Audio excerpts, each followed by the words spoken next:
Zombie Apocalypse Redemption is a film written by Ryan Leask, Matthew O'Day, John Tillotson, and Ryan Thompson, who also directed. It is a post-apocalypse zombie film that follows an ex-soldier as he and a small band of survivors try to live with the dead while also fighting against a large raider group. We're greeted with a text scroll that fills us in on the world's current situation. The year is 12 AZ, and both the USA and Soviet Union decided to use nukes against the undead hordes. With the undead outnumbering humans 10,000 to 1, you could say it didn't work. This is despite the fact the previous paragraph says that they cannot calculate the number of undead. After the text scroll, we get introduced to Maddox, played by Jeremy Rush, and a currently covered Knox, played by Johnny Gell. Seems Maddox is doing Knox a favor by leaving him out in the middle of the desert without food or water. And so we watch Knox attempt to survive the elements, all the while handcuffed. At least his hands are in front of him. As night falls, our protagonist happens upon a camp and finds a dying survivor. Knox tries to start up a conversation, but with low-level speechcraft, it doesn't do much. Let me see your hands. Can't be one of them. Where'd you come from? Kill me. He decides to oblige, just not in the most effective way. He probably would have done more damage using the edge due to distribution of pressure. Knox sits down to read the man's diary, which he doesn't take too kindly to.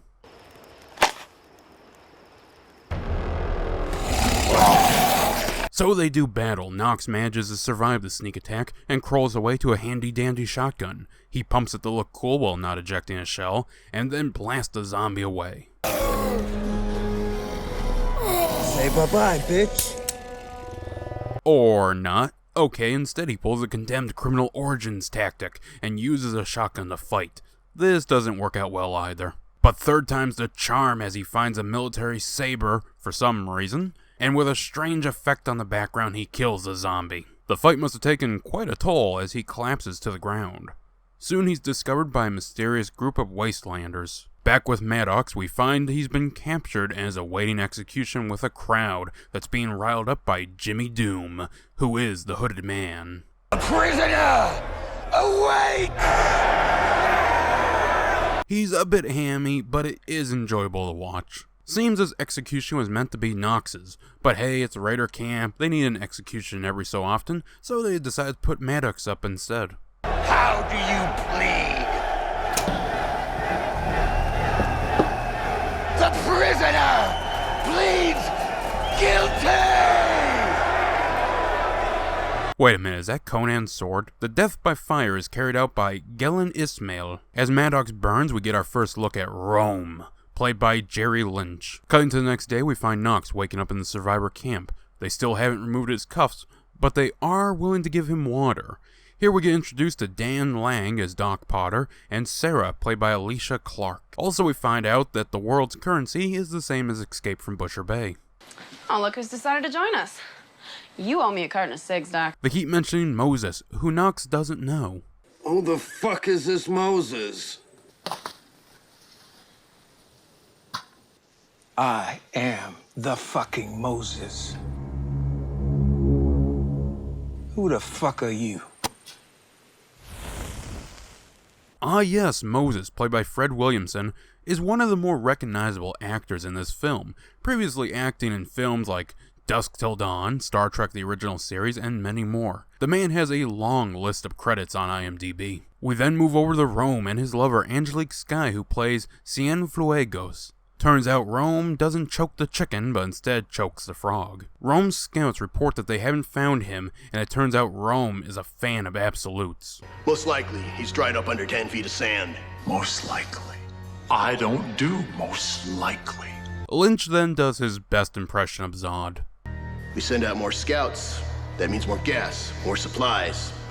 Our stockpiles are low enough as it is, and I don't really think he's worth... I want Knox! One of the goofiest seduction scenes play out. You're becoming obsessed, lover. I might just begin to worry. When I want your opinion, I'll rape it out of you.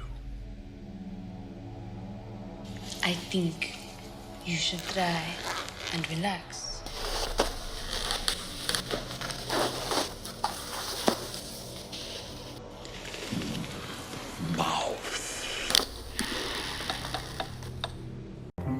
Excuse me, the fuck did you just say? Moses and Knox have a game of get to know each other that ends with Knox giving an exposition dump about him and the group he's running from. We find out that Rome, Knox, and Maddox were all part of the same Spec Ops unit prior to setting up their Raider group. Getting his handcuffs picked, we are introduced to Tommy Beardmore playing Lucas, who is the only friendly face so far, offering to show Knox around the camp. He's even the most open, talking about their abilities. Honestly, it seems to be... You know, I'm not buying any of the shit you're telling Moses. Good. It's not for sale. You may have him convinced. His brain's probably affected by some of that male bonding shit. But that smoke doesn't affect me. I'll be watching you. Thank God. My guardian angel's on vacation. Okay, this movie isn't the best written, but it has its moments of some great dialogue. Watching some minor gambling over who can nail a shot, they find two scouts on motorcycles. Knox offers to do the shot, believing he has a skill, but Sarah orders them not to give him the gun. Knox takes the rifle and gets ready to shoot as Sarah puts a gun to his head. That's a big help. One shot, one kill, but a second is riding by. This time the shot isn't a kill, but instead hits a gas line. Somehow he gets the keys and knows which vehicle they go to, as Sarah joins him in his pursuit. The Raider has a similar reaction to Deeks from Days Gone. Seeing Knox coming, he opens fire, but a handful of return shots by Knox downs him. Investigating the bike, Sarah decides to use an unarmed sneak attack. It's super effective, but trying to go for a critical hit leads her into a grapple and soon a pin. What do you want to know? The truth. The truth is, I was a marauder, a looter, a murderer, and part of a scout team just like this one. Well, at least he didn't say rapist like in Ripley's case. Moses arrives at cockblock somehow as he just walks off camera. After a drug-fueled zombie sparring match, Rome's men report on the missing squad. While they don't know the exact location of the scout's death, they know where they were supposed to be and decide to search sector by sector. Knox is introduced to Roberts, played by Joseph Scott Anthony, who over time becomes more and more of a cosplayer. Included on this scouting team is Diedrich Davis as Billy and Vong Lee as Hawkins. Before heading out, Moses has some words of motivation for Knox. I'm trusting you out there, Knox. Do not screw up. I don't give second chances. I will make your pain legendary. Knox believes this territory is hot, so wants to park around back, but Robert doesn't think they'll encounter anyone. Robert brings up Knox's Raider pass, and for some reason this shocks everyone. This wasteland used to run with these animals. What? You used to be a raider? Shortly after leaving, Robert is taken down by Knox, who orders them to move around back. He's gonna be pissed. And we'll stay alive. Without Robert, the rest of the group move in to begin scavenging. Doing this, they get a pretty good haul, but the arrival of the Raider convoy stops them. Kill the lights. What? Kill the fucking lights. Digging in and happy that they parked out back, the group hides. We watch the Raiders disembark with some randomly wearing masks for no good reason. Among the group is Rome's lover and apparent femme fatale, Angelique Skye. Despite them constantly peeking out and some Raiders taking aim, no one sees anyone. Luckily, Knox has an idea. So what's the play? Just jump out there and say boo, shoot as many as we can before they engage us? I like it. First blood is on Knox's team as they drop a handful. The Raiders return fire with little effect. However, this exchange of gunfire brings in the cavalry. Falling back into the building, Skye pulls out the big guns and we get another good line from Knox. Holy Jesus Christmas shit. Get down! They go for the back alley but end up in a standoff with the undead. Robert has recovered and is able to save them. Well, until Skye gets a shot off, killing Billy. Billy! Back at camp, Moses grills Knox despite even Robert saying his actions were justified.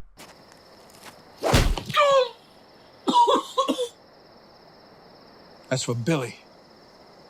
If you hadn't knocked Robert out, you'd have had another gun to help you fight. Even if Robert was awake, which he was at the time of Billy's death, Billy still would have died. It wasn't anyone's fault at that moment. Gazing up at a PNG of the night sky, Sarah and Knox have a bonding moment with a little bit of cringy dialogue. Billy did real good today, backing my play. He took out a lot of zombies, a lot of raiders too. Went out with his boots on. Goddamn right. The next day, plans are made to head east. A team consisting of Knox, Robert, and Lawrence, played by Takeo Faison, head out to get some last-minute supplies. While Robert and Knox move in, Lawrence takes the roof with his bolt-action rifle. We get a rather disturbing scene showing the aftermath of a zombie that has ripped the baby out of a pregnant woman. Immediately after that, we get a rather dumb scene. Lawrence spots some zombies a way off and decides to thin them out. For no good reason. Remember that noise attracts zombies in this film, while all that shooting and booyahing brings down a horde. Not able to put down enough, the zombies reach the building and rush inside. Knox and Robert open fire, keeping them at bay while Lawrence tries doing hand-to-hand combat on the undead. Undead that somehow climb the building. This doesn't end well. Trapped and without the means to retreat, the two stand their ground as the sun sets. Meanwhile, the group is getting ready to leave, but budget war boys start launching off the fireworks. The attack on the camp is rather dark, but is still capable of being followed. Rome's men get gunned down 5-1, but still have superior numbers. Pretty much all characters get a moment of action. From Lawrence with his katana to Sarah with her pistols, even Moses gets a handful of action scenes. It's not the best choreography, but it also isn't the worst. Hell, we even get a Wilhelm scream.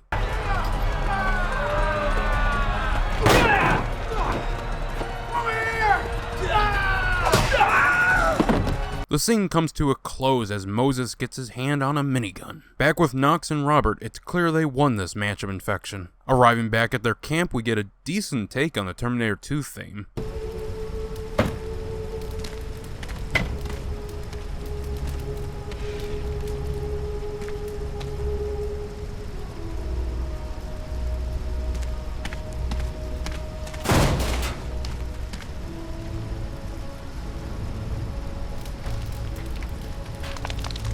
The camp is destroyed and most everyone dead while the rest are missing, save for Lucas who managed to protect 2 kids. We cut to Sarah wearing a Raider-inspired Slave Leia outfit. Who are you? Name's Rome.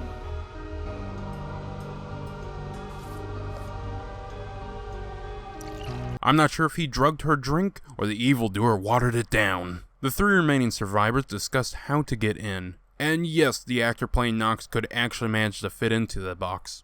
We get an arming up scene with them sharing cigarettes and Robert embracing his Snake Plissken. Using a wounded raider, they build up a train of undead to follow them. Once close enough, they leave him for dead and begin their sneak mission into the raider-controlled cathedral. Moving through the main area, they spot Sarah and see what the raiders do for fun. We also get a close-up on 3 dancers for some reason. Where's your gate voucher? Robert's Snake Plissken outfit gives him +10 charisma. They didn't give us one. It's a madhouse out there. Yeah, sure it is. As well as +5 melee. Okay.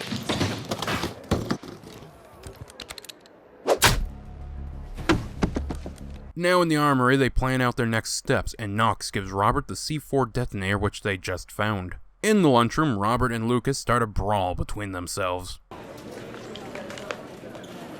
Hey! What the fuck you gonna do about it? Ah! Hey, shithead! You got a problem here? Huh?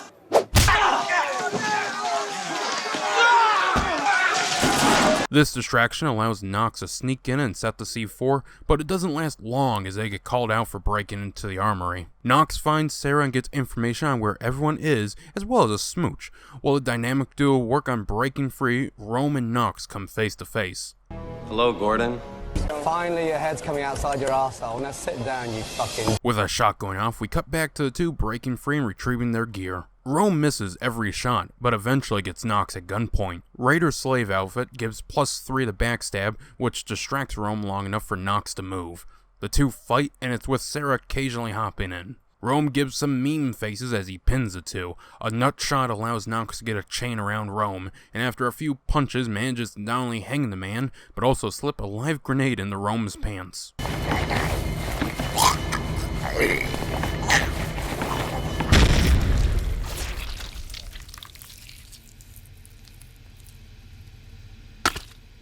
The rest of the film is all about escape as Lucas rescues the girls and it's discovered that Moses has already escaped. Knox rings the cathedral bell, drawing in a horde that engages the raiders. Sarah, meanwhile, does battle with Angelique.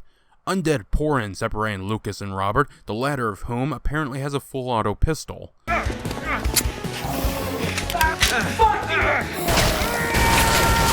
Knox does a random roll for some reason and then blasts a zombie with a shotgun. Back at the campfight, Sarah pulls a full Leia as she uses a chain to strangle Angelique. Was it good for you too? Robert is bitten and forced into a corner as chaos ensues for all groups. As Knox and Lucas escape with the survivors, Robert goes out with a bang. Peace out, motherfuckers.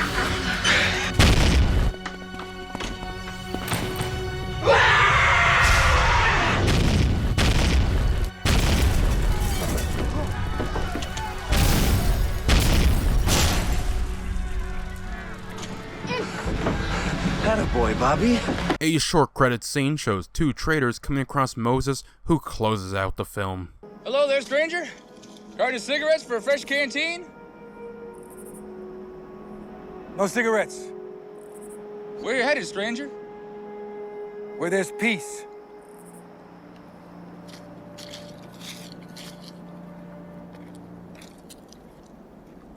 Zombie Apocalypse Redemption was filmed on an estimated budget of $56,000.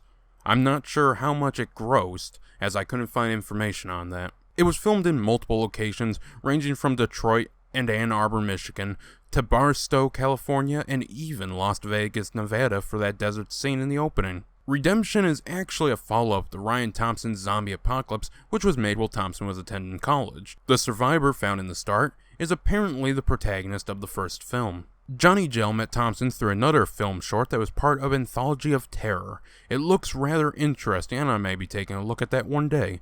The short film, titled Survive the Night, served as Gell's audition for Zombie Apocalypse Redemption. Fred Williamson was the only person they thought of to play Moses. He liked the script, finding that it reminded him of his old Italian horror movie roles. However, there were three small problems. It broke his three rules. First rule is he doesn't die. Second is he gets the girl at the end if he wants her. Third, he wins all his fights. Honestly, I think he's a douche canoe for having those three rules, and I would have told him to fuck off. I don't like it when Steven Seagal does it. I don't like it when anyone gets that attitude.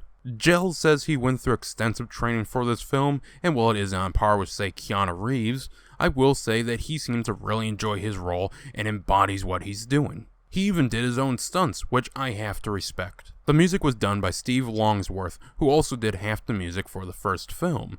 The blood effects were done in post-production. In earlier drafts, Robert wasn't supposed to die, and Moses was supposed to die. A deleted scene shows Maddox return to the Raider Cathedral and get into a brief fight with Rome.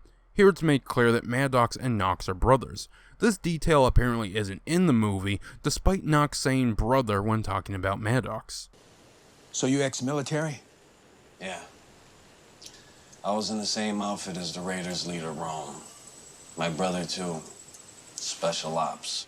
There's a goof at the first fight scene in the camp where you can see the legs of some of the crew. I have to say this film is pretty good. It isn't great, but it's competent and capable of being watched with some friends or by yourself. Acting across the board was decent, with only the occasional moment of poor acting. Fight scenes weren't mind-blowing, but for the most part were decent. Something like Lawrence's rooftop fight just did not look good. The film was shot well overall at least. The parts that kept me loving this movie actually came down to the writing and subtle nods to other franchises. If this was on purpose or not, I'm not sure. Robert, looking like Kurt Russell from different films, kept a grin on my face. I kept getting a Fallout vibe from this, and weirdly enough was reminded of the Nuka Break fan film / series. The big bad guy Rome didn't really come off as threatening, and his acting just didn't do it for me. Instead of coming off as a campy villain with a goofy outfit, he just came off like a kid trying to sound tough. I give the filmmakers credit for going big and doing a decent job. Most filmmakers with this sized budget would try to be small and keep the sets limited. Here we get multiple areas as well as a decent size of extras for raiders and zombies. One thing that bugged me was the gun effects. We hear all these guns going off or people acting like they're shooting in the background, but half the time there is no muzzle flash or anything to show the gun is actually firing. One detail that I found funny is how everyone lights everyone else's choice of cancer. Who the fuck are you? I don't think you two have been introduced. Roberts, Knox. Looking forward to working with you too. I talked to Robert.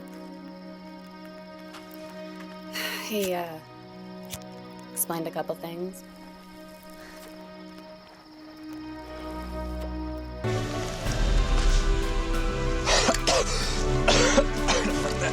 I don't like that.